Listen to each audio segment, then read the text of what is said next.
تبدیلی کا سب سے بہترین طریقہ وہی ہے جو 1500 سال پہلے محمد عربی صلی اللہ علیہ وسلم نے اپنایا تھا۔ اخلاق تبدیل کریں، سماج تبدیل کریں، سب کچھ تبدیل ہو جائے گا۔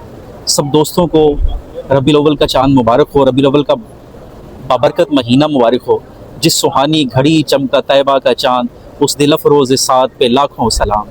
اور محسن نقوی صاحب کے 2-3 اشعار ہیں، میں وہ آپ کو سنانا چاہوں گا کہ اترے گا کہاں تک کوئی آیات کی تہ میں، اترے گا کہاں تک کوئی آیات کی تہ میں، قرآن تیری خاطر ابھی مصروف ثنا ہے، اب اور بیاں کیا ہو کسی سے تیری مدحت، مدحت کہتے ہیں تعریف کو، اب اور بیاں کیا ہو کسی سے تیری مدحت، یہ کم تو نہیں ہے کہ تو محبوب خدا ہے۔ اور آخری شعر ہے کہ بخشش تیری آنکھوں کی طرف دیکھ رہی ہے، محسن تیرے دربار میں چپ چاپ کھڑا ہے۔